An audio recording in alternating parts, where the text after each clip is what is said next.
Remain divided over calls to remove all custodial sentences from the bill, as a majority warns the bill will not achieve the desired results in its current state. That is the real danger to our society, and that's why that punishment is even higher. So, Mr. Speaker, we stand by the minimum 3 years, maximum 5 years. Should a person go to the prison, he would come back worse off. In the evening, the police officer told me that, counsel, if we send your client to Accra in Chi, Details as Amnesty International threatens court action if Parliament goes ahead to pass the bill. Go through the courts to challenge the bill. I believe that is the right thing for us to do, the right approach. We are all citizens of Ghana. If we don't agree with something, we can always go to court and challenge. We have details of a report of a possible impact of the bill on the economy. Also, February 13 demonstration by organized labor still on as they refuse to dialogue with the finance minister until he completely withdraws and not just suspend directive to charge 15% VAT on electricity. And that is different from when you say withdraw. I don't think we are even going to have a discussion on this. We will object it. That it is not about suspension, but it is about total withdrawal. But government insists on engaging labor to explore alternative revenue measures to plug the shortfall. And they expect that those consultations will yield other measures. They are going to have to find a way to answer that question. Meanwhile, brace yourself for alternative public transport as the Ghana Private Road Transport Union announces its readiness to join the nationwide protest as well. An office of the Vice President fights off claims Dr. Mahmoud Baumia should have resigned after his advice on key economic policies, including emission and betting tax, was rejected by the President, explaining he stayed to offer alternative proposals. You understand? So don't let us speak to boss people to a corner that why did you offer a position and it was not taken and you should leave. That should not be the practical way to go.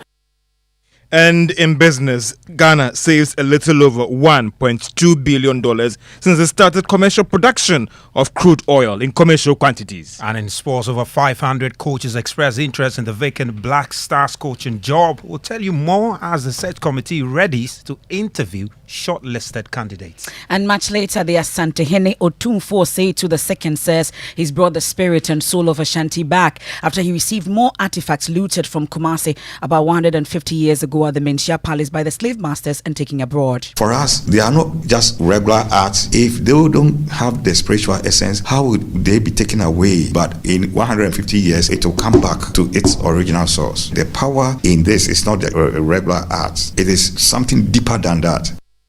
And let's start from Parliament, where the Anti-Gay Bill is back on the agenda, and the controversy around that is still raging. It's now a step away from passage as Parliament has concluded the consideration stage today. But majority and minority remain divided over whether or not to remove all custodial sentences from the bill. The bill provides a range of sentencing, including 5-year jail terms for persons who engage or promote LGBTQI plus activities. Deputy Majority Leader Alexander Afenyo-Marking insists that in jail there are so many who are sodomized, and putting people in jail for LGBTQ activities will not reform them but leave them worse off. He advocates for fines instead. The sponsors invite us to acknowledge this, that the object of the bill is to provide for proper human sexual rights and Ghanaian family values. Mr. Speaker, in coming to this floor with this amendment, I've read the two holy books which we are most familiar with, the Quran and the Bible. These two books of prominence talk about forgiveness, talk about reform. Mr. Speaker, if we insist on custodial sentence because a man, a Ghanaian, a citizen, or an individual within this jurisdiction has breached our proper human value system and family system, what do we want to do? To reform or to destroy? That's the Deputy Majority Leader, Alexander Afenyo-Marking there. Well, Chairman of Parliament's Constitutional and Legal Affairs Committee, Kwame Enyimadu-Antwi, backed this position. Nothing, especially when the memorandum and the aim and the principles of this bill does not support the fact that we need to punish the person by imprisoning the person. If the person is imprisoned, we do not get a chance to reform the person. Especially, Mr. Speaker, may I have your protection? Honorable Kwame Abuja will not allow me to. If we have gotten to a level where nobody can say anything contrary apart from what they have proposed, then, Mr. Speaker, we shouldn't be. I am listening to you, so Mr. please. Speaker, so it is very important that, and I remember that the Catholic Bishop Conference, when they were before us, when we did the public hearing, one of the things that the pastor said was that God loves the doer of the act, but God hates the act. I then proceeded to ask, my Lord, so what do we do? Do we imprison the person? Then he said that I am not a member of parliament. You are members of parliament. So we leave the discretion to you to make your discretion. Mr. Speaker, this is the time. Is it the case that we have to put the person in prison? And what do we gain when the person is in prison? Statistics have shown that there's sodomy that we want to prevent is even practiced more when the person is put into prison. So why do we incarcerate the person into prison when we can get other, for instance, the community sentence that my friend proposes? For instance, if he's doing the community service and any person sees him and is asked what he did and is being allowed to do the community service, it's even more severe than sending the person to prison.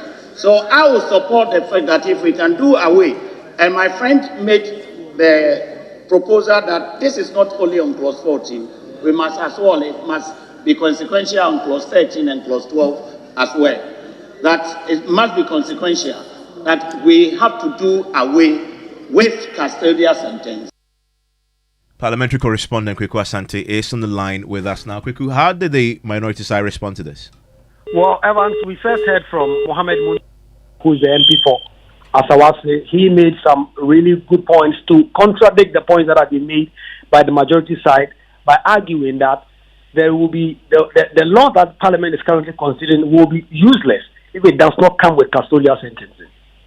Ask my colleague, the Deputy Majority Leader, if we want to choose community service, what will be the guideline? There's no any guideline to that. And all of us know, until we have a guideline that will guide how community service is done, any attempt to align this to community service is like saying that the person should get away with it. But this argument about custodial sentence and the intention is not to imprison anybody or punish anybody through custodial sentence, the Speaker, is absolutely non-starter. Why am I saying that? When someone steals, our rule says that depending on what the person steals, there is a custodial sentence commensurate with the crime. It is not because the state hates that person. I don't think the state hates that person who steals. That's why we are imprisoning that person. So, Mr. Speaker, in my view, we must try as much as possible to be realistic and not to create the impression as if, one group of persons wants to create a law that is not heard anywhere apart from this country. Because once people commit crime, they need to be punished. Well, the lead sponsor of the bill did not want to hear any of these proposals, but we've been hearing from Amnesty International, also that human rights advocacy group, and they say the provisions in the bill, including the custodial sentence, remains problematic. Ghana's country director, Genevieve Pattington, say they will resort to legal action if Parliament goes ahead to pass the bill.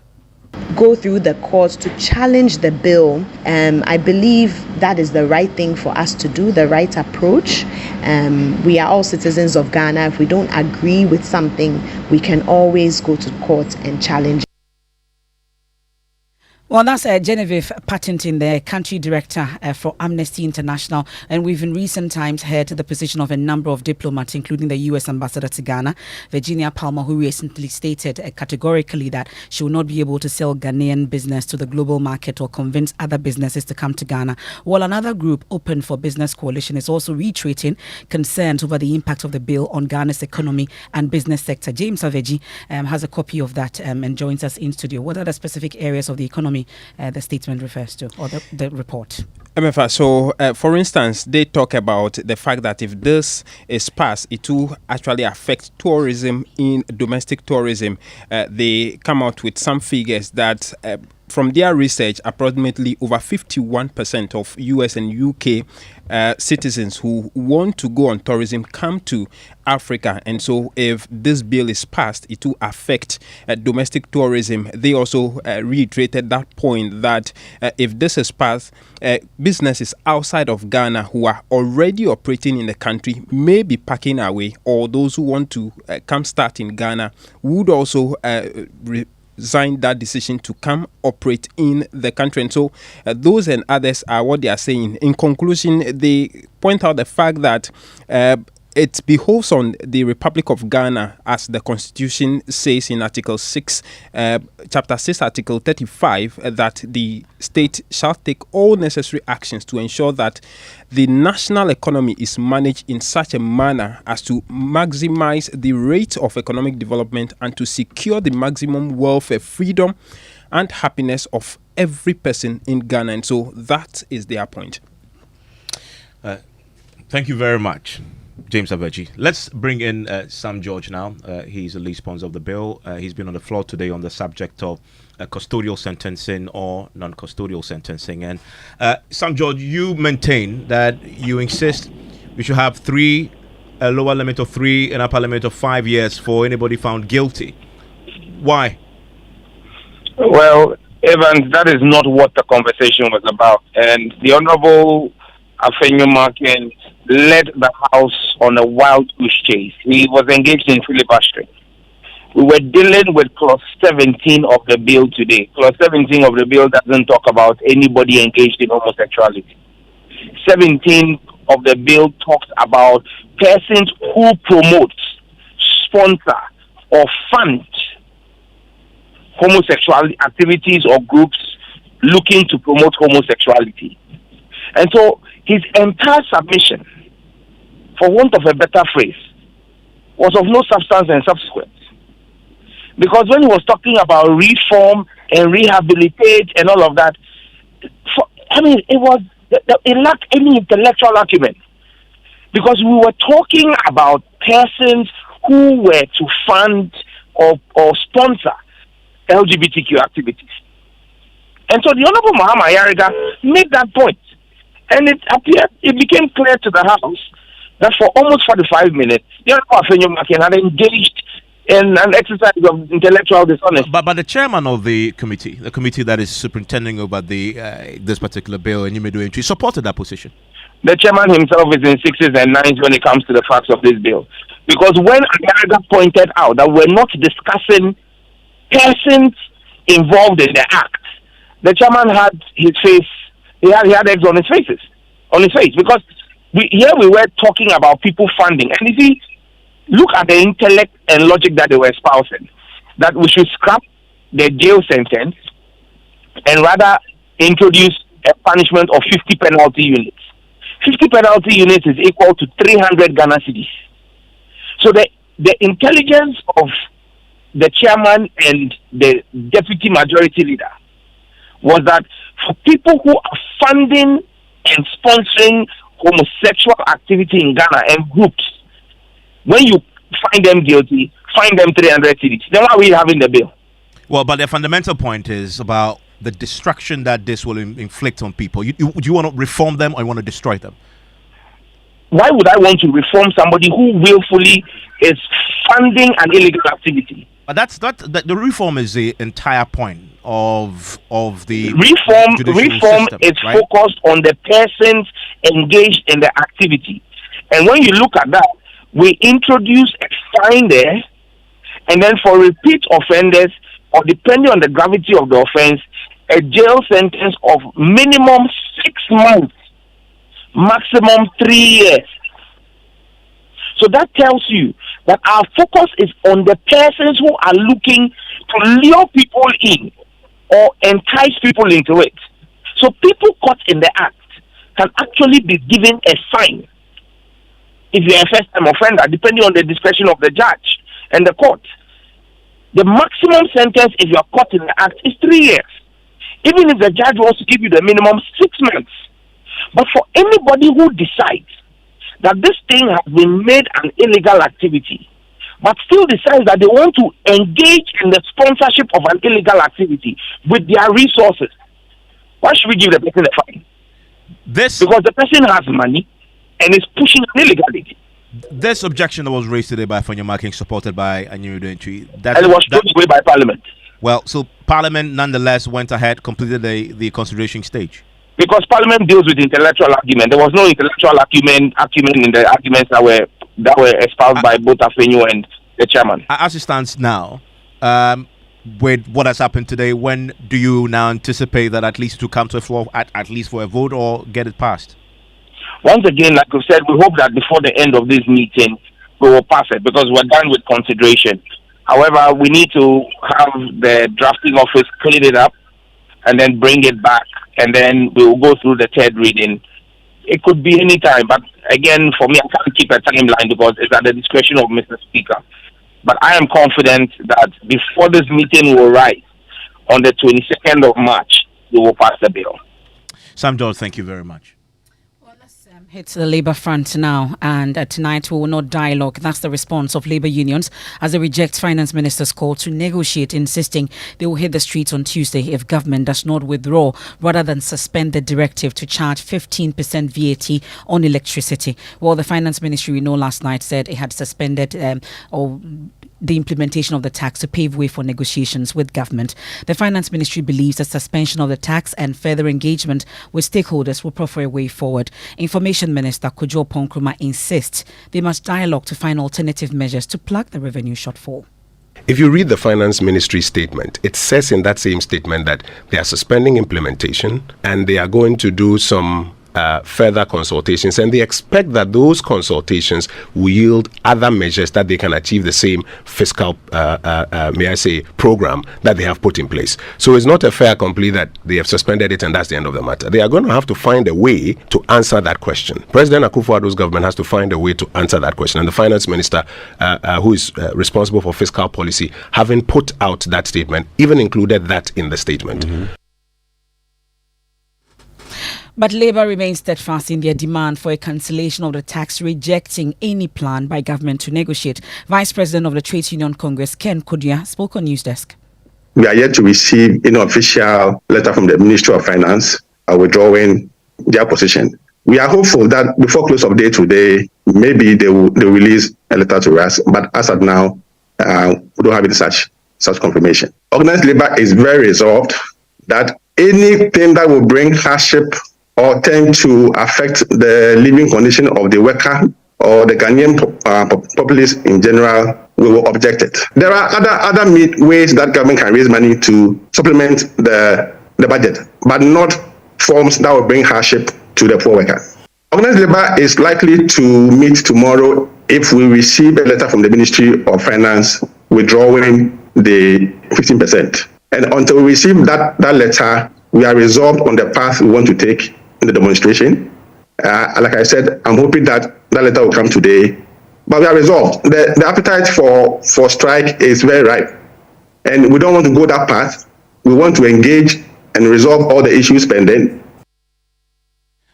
Guess who's joining us right now? The president of NAGRAT. He is Angel Kabonu, the National Association of Graduate Teachers. Mr. Kabonu, thanks for your time here on Newsnight. We just heard your colleague say the appetite is ripe. Well, it's been a few hours since the statement was issued. Has that appetite changed?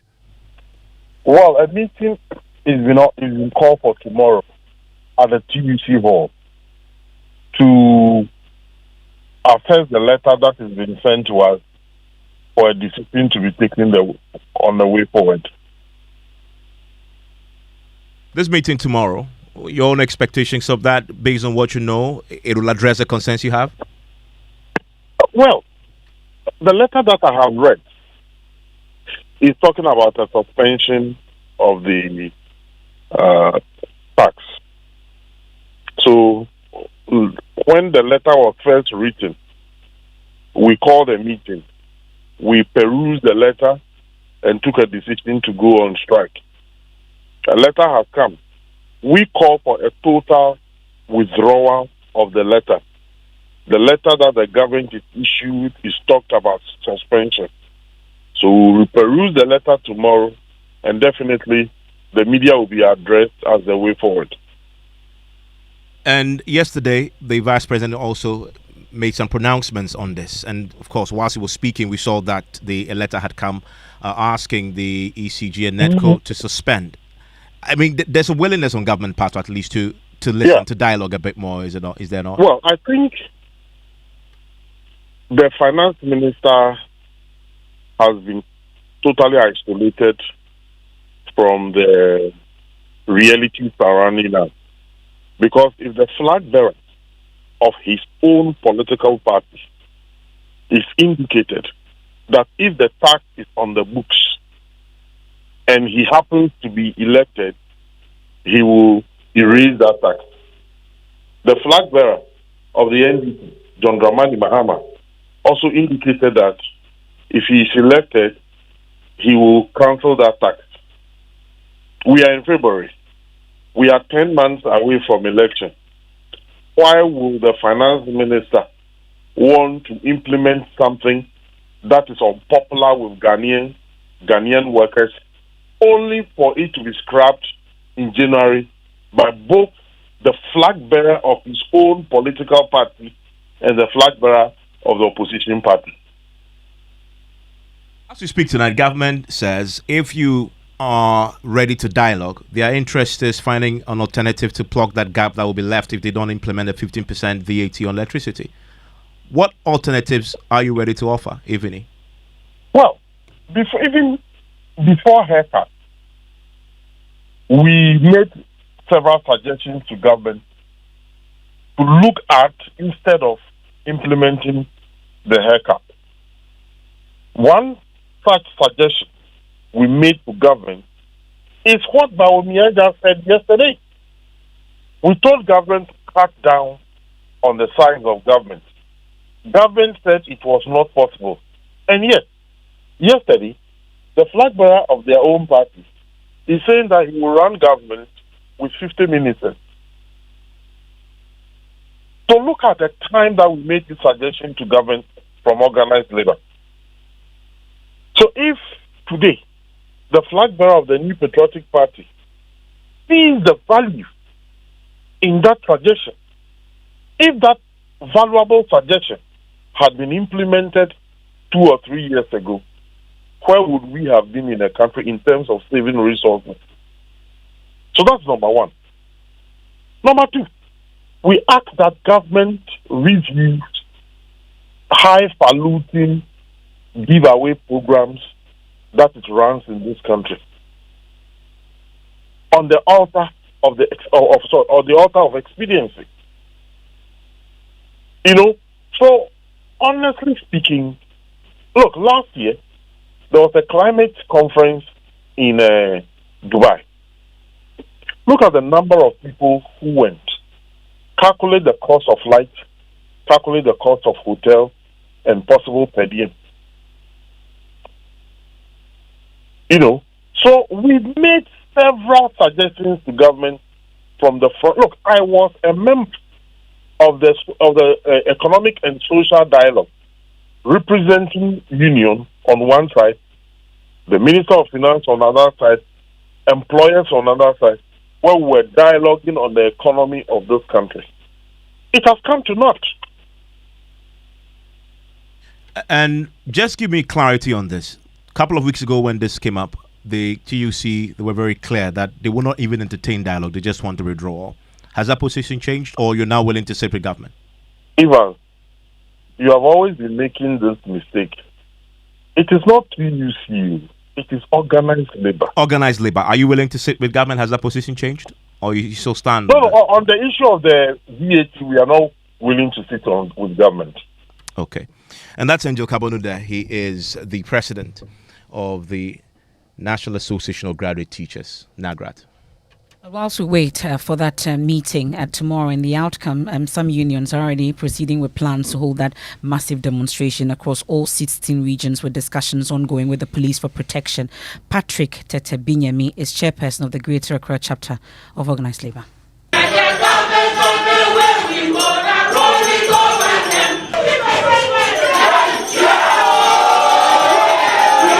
This is not only about workers, it's even about we and our families at home. Whatever you buy as electricity, you pay a 15% VAT on it. And this has repercussions on our artisans, our tradesmen, and is going to affect all of us. Our affiliates from the GPRTU across Greater Accra are not going to work. They are all going to join. So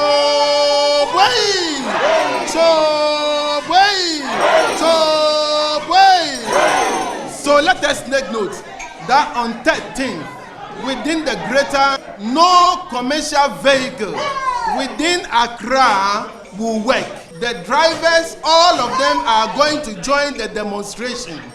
And we are going to register our displeasure that it is not about suspension, but it is about total withdrawal.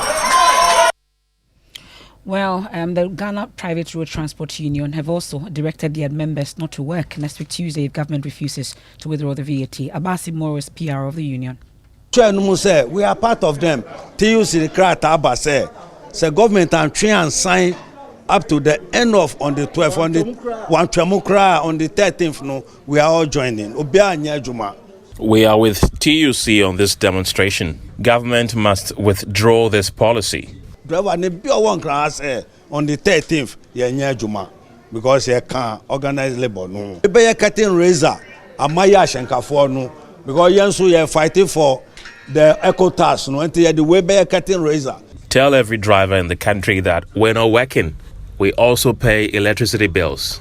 Na enim yasan the rare demonstration for your eco tax no so emission tax no and the way by 13th no by cutting razor. That's Abasi Moro speaks for GPRTU. Thankfully, Evans and George do not pick Trotro, so they will not be stranded. In fact, you've been told not to go to work that day as well, so you will see how it goes. You walked to work today? No, I didn't walk. You picked Trotro? By God's grace, no. You picked Trotro? No, I didn't. You picked a taxi? No, I didn't. Uber? No. Okay. I drove to work. In an SUV. In an SUV. Yeah. Is it an SUV? Yes, it Absolutely. is. Okay. The red SUV. Yeah. Since they know my car more than I do. That's fine. What's with the a number business plate 2024. That's a lie. Okay. George, you have a headline. So, even since we started producing oil in commercial quantities, we have saved $1.2 billion, and that's what we have set aside. I'll be getting you more details on that one. And a strong dollar demand from energy and manufacturing centers continue to exert pressure on the Ghana city. The business news on Newsnight is brought to you by MTN Business. Welcome to the new world of business. Kingdom Books and Stationers, Interstanks and Pepsodent, Charcoal and Herbal. You're welcome back to Business on Newsnight. Now, Ghana has saved a little over $1.2 billion from what it earned since it started producing and exporting crude oil in commercial quantities from 2011. Now, this is coming from the review of the Petroleum Holding Fund's report over the last 2 years. There is more in this report. These are earnings that Ghana got from export of its share from crude oil over the years, as well as taxes and levies paid by other companies working in the country's oil sector. But based on Ghana's petroleum laws, Ghana is required to put some of the money aside in the Ghana Stabilization Fund and the Ghana Heritage Fund. The Stabilization Fund will ensure that government can draw down on these funds when the revenue are not doing well in a particular financial year. However, the Heritage Fund keeps some of the money for future generations. The stabilization fund ending December had about $190 million in it. The Ghana Heritage Fund had more than $1 billion. The total amount of $1.2 billion that Ghana has gotten since it started oil production has been lodged in Federal Reserve of the Bank of New York. The country's petroleum laws limit the areas that the monies can be invested. This has led to limited investment returns on these funds. This has led to some pushing for a review of the laws to help improve the amount of money that the country can save from oil-related activities in the country. And that is a Business Desk report. Now, a senior tax partner with accounting firm Deloitte George Ankoma has described the suspension of the VAT on domestic electricity consumption as a prudent move. The Finance Ministry, in a statement, has announced suspension of the tax pending further engagement with organized labor. But George Ankoma says the timing of this tax is not good, looking at the current challenges facing the economy. To implement VAT at this time of our economy, I think that will not be the best time to do that. We have been talking about 15%, but the reality is that once we are talking of implementing VAT on the usage of electricity, it's going to go together with the levy. So we are talking of 6% levy, which will be charged on the utility bill or electricity bill, and then the 15% will be charged on it. So putting that together, the increase is actually 21.9% and not just 15%.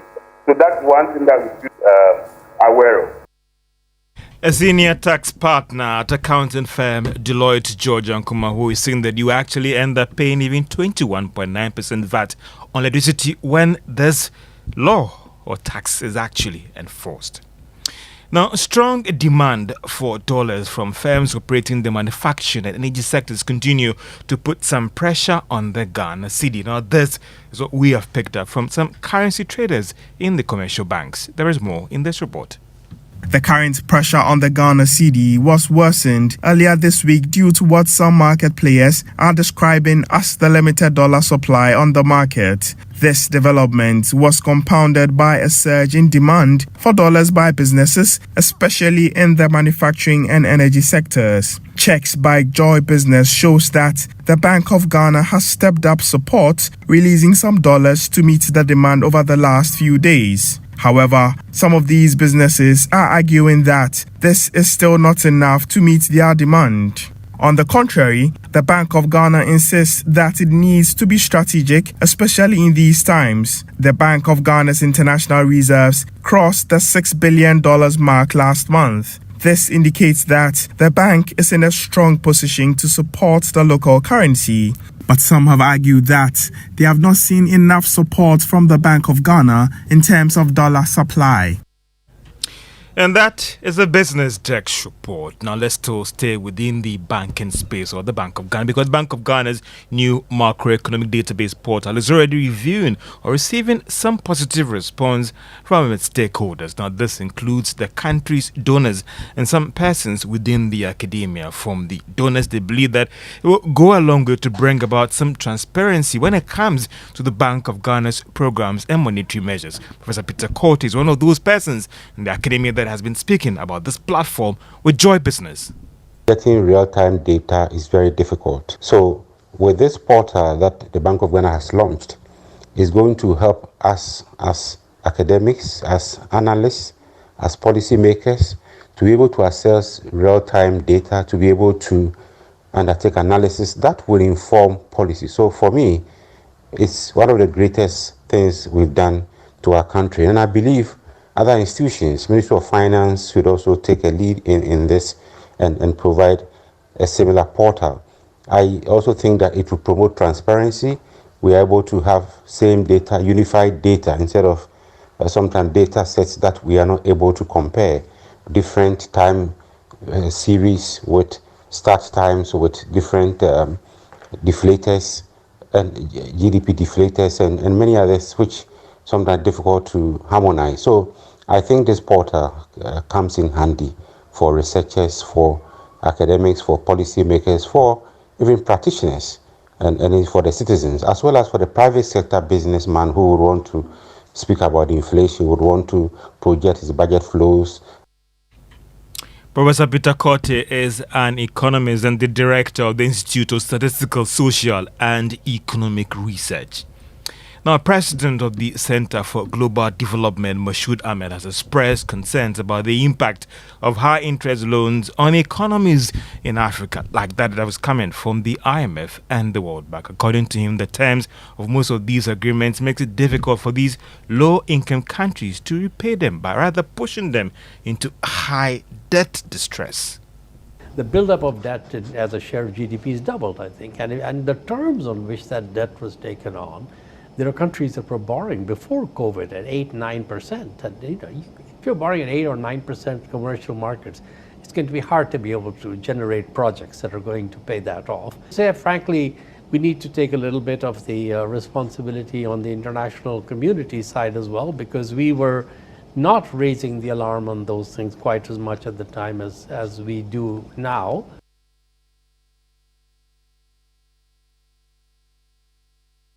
And Mashood Ahmed is the president of the Center for Global Development, sharing his thought there. I mean, for tonight, we're focusing on industry, on PM Express Business Edition, and how are they doing in these times. You know, they talk about industry struggling, manufacturing firms struggling, but going forward, how are they responding to the recovery of the economy? We'll be engaging the President Association of Ghana Industries, Dr. Humphrey Yimdake, tonight as we talk about industry, the state of industry now as we speak, and what can be done to turn around their fortunes. Is at 9 p.m. on Joy News and all our social media platforms as we talk about industry and the economy today. Can't wait for that. It's at 9 p.m. Thank you very much, George. Now, let me take you to the Ashanti region, and 7 golden artifacts looted from Kumasi in 1874 found their way to the Fowler Museum in California, United States, and Otumfuo Seitu II secured the artifact after several failed attempts by his predecessors, including Otumfuo Ajimanprempe II. Professor Kwesi Ampene of the Department of Music at the Tufts University at Massachusetts, United States, facilitated the return of the artifact. He tells Joy News in an exclusive interview that the Asantehene is happy about the return of these artifacts made of pure gold. When we came here, Otumfuo, His Majesty, and I'll quote him like this, he said that he has been able to return our soul back to, its original place. Why did he say that? And of course, we have to recognize Otumfuo Seitu Abebio for his efforts in this, because he was the one who empowered me, who empowered me to facilitate. I didn't just do it on my own, but because he has also initiated this whole process of trying to get these materials back. So the items are still items that are, have spiritual relevance to us. They still have that relevance to us. They are still active. They will be activated and they will be used. The Asipim chair will be used. The Sikamina will be used. The necklaces, the armband, all of them have this same spiritual significance for us. For us, they are not just regular art, you see. And look at the way, if they don't have the spiritual essence, how would they be taken away and move from one place to another place? But in 150 years, it will come back to its original source. That is what we have to know, that the power in this is not just a regular art. It is something deeper than that. Let's bring in my colleague Ohiming Teria. He's been covering this outdooring ceremony for us, and he joins us on the line. So Ohiming, do we know what these artifacts are exactly? Yes, MFR, 7 artifacts were brought to the palace under the strictly watch of military men to the Asantehene. Out of the 7, we are told 6 of them are made of pure gold, and the other one, a Asipim chair or stool, which was used by the late Asantehene Kofi Kakari in the 1844 era, was also brought to the palace. And the Ashanti also said efforts are underway to repatriate 32 of these artifacts kept at the British Museum. These 7 that have been returned so far, do we know where they will be kept in particular? Yes, according to sources at the Malaysia Palace, it will be kept at the Malaysia Museum, where the general public will be allowed to access these artifacts. And beyond this, the museum will also have to undergo rehabilitation, as explained by one of the technical advisors to the return of the artifacts. No, the abode will be the Malaysia Palace Museum, definitely. So the museum will undergo some adjustments. Some installations will have to take place. The security will be beefed up, and there will be other things that will be done before these objects are finally taken to the museum. That should be around April. It's a public museum, even though private, so it will be open to the public. And these are new acquisitions, and so the public will see them and will be able to appreciate them. Let's talk about the cultural importance of these artifacts. Yes, if you take the Mpomponsio sword, for instance, this was the sword that an Ashanti will use during his coronation, if I may say so, or swearing of oath to Ashanti man, as it used to be. And it was the same sword that was used by the paramount chiefs or their senior chiefs, pledging their allegiance to him. This was created during the time of Osei Tutu. That was before even Ashanti got into what it was. And it was taken away 1874, and the one that is in use now was created after 1900. So the original Mpomponsio had been with the British Museum all these years. Of course, there are the spiritual undertakings of these objects, and for something that was created specifically for a purpose, and by no other person than Komfo Anokye. That means a lot to the people of Ashanti. So it coming back among the objects from the British Museum is important for us to even compare, if for nothing, to compare what was there and what it is today. So that's. Professor are you going to be Penny? visiting? I will. Yeah. I really want to see Probably want to it. bring the kids along as well. Yes, definitely. We'll go to Kumasi shortly.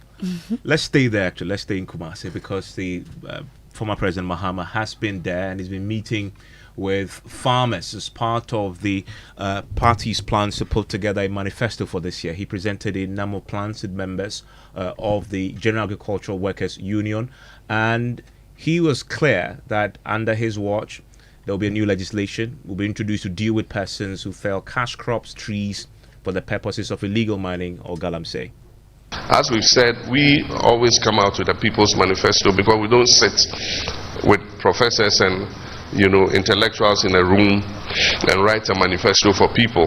We interact with them to find out what the real challenges are, and then we incorporate that into our manifesto. We will review the imposition of taxes on agricultural commodities. We will reintroduce the provision of free agro inputs like fertilizers, insecticides, fungicides, etc. to cocoa farmers. We will ensure transparency in distribution of inputs through farmers' cooperatives. Under the 24-hour economy framework, we will support local companies in formulating and producing fertilizer locally to create more jobs. We started the work on a pension scheme for farmers and will ensure its full implementation. That's former President John Dramani Mahama. Time for sports, and the Eagles are soaring higher and higher. But what are we talking about tonight? Well, tonight we are talking about the search for the new Black Stars coach. And guess what? Some over 500 applicants have now... 500 applicants. That's according to the GFA Vice President Mark Addo. Is Evans' name in there? Yeah, I'm sure he's got some coaching credentials because they're looking for somebody who's coached for over 15 years. So I'm not sure Evans even started 6 months. I've been coaching Manchester United from the comfort of my couch since 1999. That will be enough. That will be enough. But the position, of course, became vacant after the JFA sacked Chris Sutton. And, Mark Addo was speaking on Akom FM, based in the Ashanti region, where he assured Ghanaians that the best coach will be appointed, stating that the JFA is committed to selecting a coach who meets the required criteria. Meanwhile, the president of the association, Kete Kreku, has also assured that the association will commit the new coach to a long-term contract. I know all of us love our Black Stars, and our Black Stars players do love all of us. And all of us are committed towards fixing the problems with the Black Stars. Indeed, that journey has already started with a search for a new trainer for our Black Stars. When we find the new trainer, it is our collective decision and determination to stay for a long haul with a new set of trainers for our Black Stars and for all our national teams. That's Kurt Okrek who's speaking there. Well, the Vice President, of course, touched on a number of issues yesterday, and he did touch on sports development, where he reviewed that he will introduce a sports fund that he will use to develop the sports in the country. He's also been speaking about the partnership he's hoping to create with the private sector who will invest in the game. And we cannot maximize the full potential of Ghana sports with the same funding model we have operated since independence. My government will therefore prioritize the creation of incentives for corporate sponsorship as a sustainable module of financing sports development and promotion of our national teams, including football, athletics, boxing at all levels. This will take the financial pressure off government and also enable government to redirect more support to other sports disciplines. Dr. Mahmoud Baumia there. Well, Evans, it's going to be Nigeria versus Ivory Coast in the final come Sunday. Nigeria have won the Amapiano contest against South Africa. Right now, Ghana is getting a lot of shade. So not sure where you stand, Ivory Coast or Nigeria. Where do you stand? That's a good one. I think I'll back the Nigerians. Oh, okay. Yeah. That's. I know. People are looking at me and wondering why, but I'll back the Nigerians. Yeah, you're very surprised. I just love the way they play. For me, it's just purely down to the game I appreciate. Okay. And I watched them this whole tournament. I've loved their play. Well, you should visit social media and see how they've been treating Ghanaians after making it to the finals. You might have a change of heart. Okay. Yeah. Well, yeah. Let's talk about the quality of our air. In the coming months, schools in Osu are in for a positive transformation aimed at reducing air pollution in their surroundings and creating safer spaces for children. City engineers currently undergoing innovative training to rethink and reshape road construction methods are at the forefront of this initiative. The ultimate goal is to strategically redesign these roads, minimizing exposure to harmful air pollutants and fostering environments that allow children and neighborhoods to thrive in safety and well-being. Beat reporter Michael Ashanti has more in this report. Air pollution is the second biggest threat to health in Ghana. Exhaust fumes from the transport sector alone is responsible for almost half of Accra's particulate concentrations. The city of Accra is one of the most heavily polluted places in the country. The WHO estimates that more than 28,000 Ghanaians die prematurely every year as a result of air pollution. Children in urban schools often endure the adverse effects of vehicle fumes. Headmaster of Osu Salem School, Emmanuel Taki, knows this very well. Because the school, because it's not walled, you always find children crossing to get food and all those things. So one, the safety of the children are priority as a educator. So the school is very close to the road, and sometimes or usually you find cars parking in the school and around the school area. For stakeholders, their interest is to move from pollution to solution. Let's look at these 6 strategies and see which one that we can implement here. City engineers and technocrats pulled from some of the municipal assemblies in the streets of Accra as members of a workshop organized by Clean Air Fund and Global Designing Cities Initiative. The goal is to assist engineers in discovering innovative approaches to prioritize pedestrian mobility and eliminate pollution within communities. In some countries, vehicle lanes have been repurposed to bicycle lanes. Vehicles in other countries are banned from using certain roads at certain times. In Ghana, 2 schools from Osu will benefit from the initiative. Sponsors of the initiative Clean Air Fund believes the project will allow children to play safely in their schools and neighborhoods. Victoria Osu-Teria is an analyst with Clean Air Fund. On this project, we are looking at designing or redesigning streets into child's play within the Korle-Klottey municipality.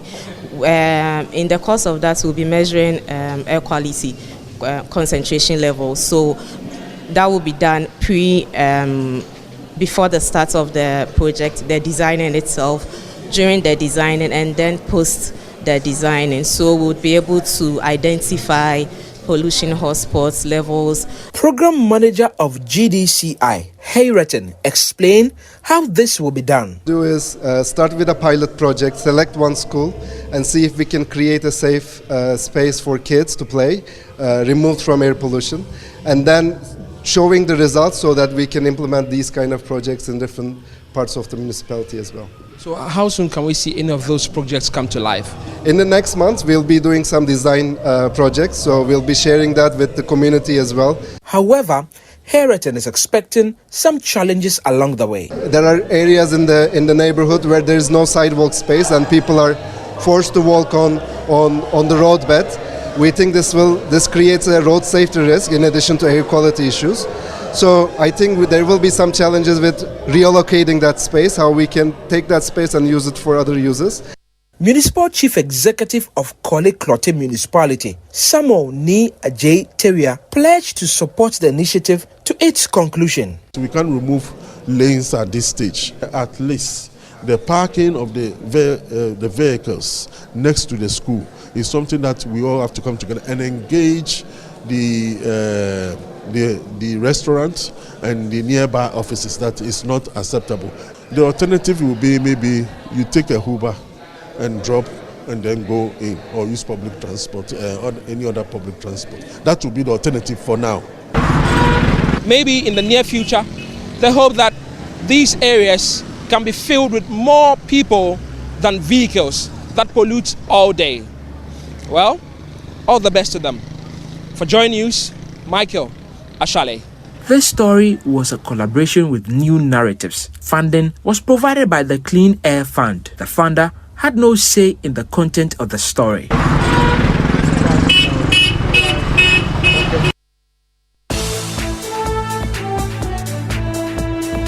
And that's our show for tonight. And there's more when you log on to myjoyonline.com. We have Ghana Connect tomorrow. We don't have News Night.